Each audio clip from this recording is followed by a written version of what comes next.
Hey guys, Jeremy here from School of Wok, Covent Garden. It is Wok Wednesday or Wok Less Wednesday, and this week's a really simple dish from my book, Hong Kong Diner.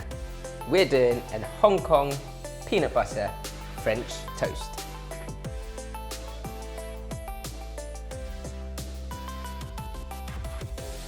Now in Hong Kong, you've got all different types of sort of diner style establishments, and one of them's what we call a Cha Chaan Tengs, a tea house lounge.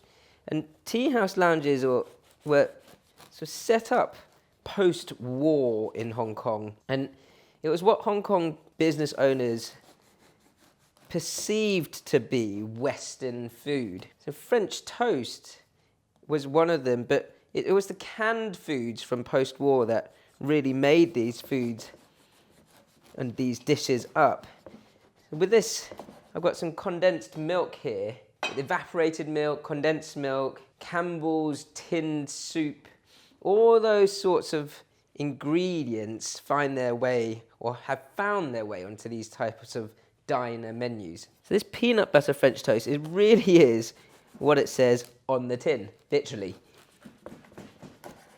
So I'm going to crack the eggs.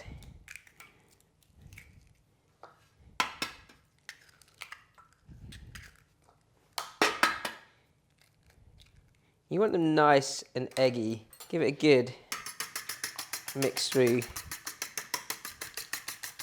If you want a bit of sweet and salty, then you could season this up with a pinch of salt as well. A pinch of salt. You can get normal French toast with a big knob of butter over the top of it in these Cha Chaan Tengs.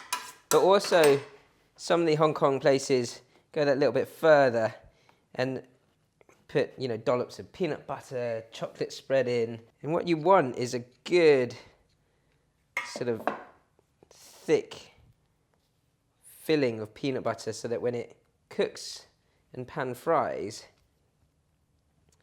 it all sort of oozes out if you slice into it. This is one of those sort of hybrid inventions from Hong Kong. It works really well, and they just love this sort of sweet, savoury flavour. Usually in the Cha Chaan Tengs, you have this with either an ice cold or hot Hong Kong milk tea. That's the classic Hong Kong drink, which is also made with either evaporated milk or condensed milk. So pop that in to your egg mix and then turn that around. And I would ideally let this sit in the egg for at least 5 to 10 minutes before you fry it, because then it sort of soaks that egg up into the bread mix. You can also pour a little bit of egg around the edge when you're actually frying it too. It's a really simple tea time snack. Leave it there, pan fry it.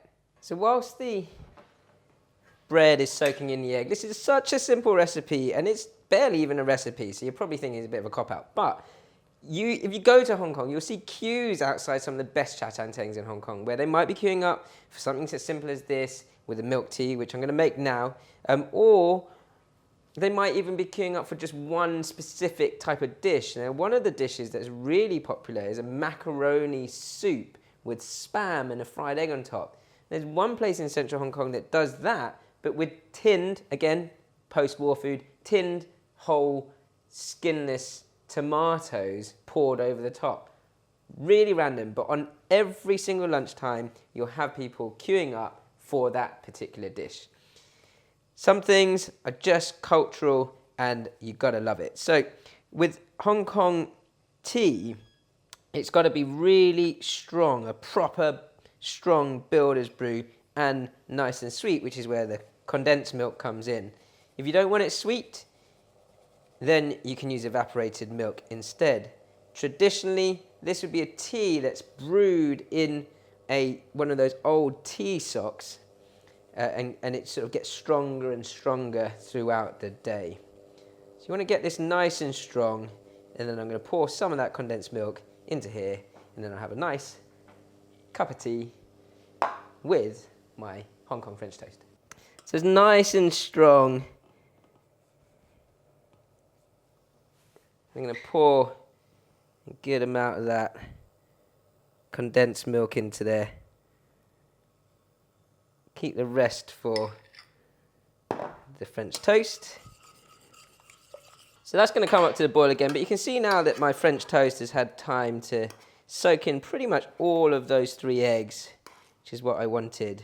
So, time to get cooking. I mean, there's no way of overcomplicating this. A good bit of oil, small knob of butter in there. Little tip on butter, when you hear it stop sizzling, then it's definitely ready.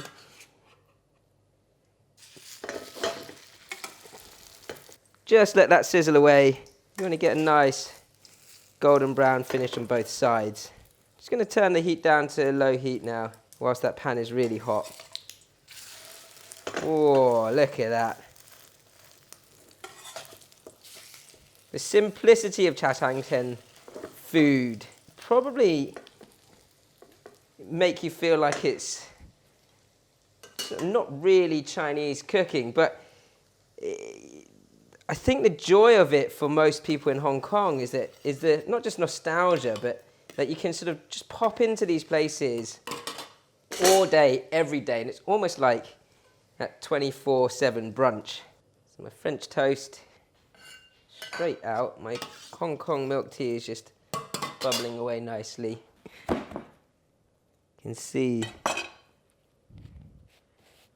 the egg makes it nice and sort of almost moist and soggy inside, and that peanut butter just sort of wanting to ooze out. Condensed milk,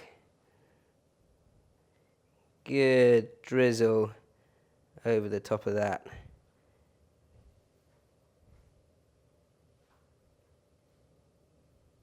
Simple, great, oozing with peanut butter, Hong Kong French toast. Don't forget your Hong Kong tea to go with it. I'm pretty sure you guys will know how this is going to taste. It's just one of those things, isn't it? It just works. Nice crisp edge. The condensed milk for me hits the spot. I'm going to have another little taste of that. Don't forget your cup of tea. Guys, it's nice to know a little bit of history behind different cultures and cuisines. And this one is definitely a hybrid of what Hong Kong people think Western food is from the Cha Chaan Tengs. If you like this type of recipe, or you want to learn more about more traditional dishes, don't forget to subscribe to the School of Wok channel and like.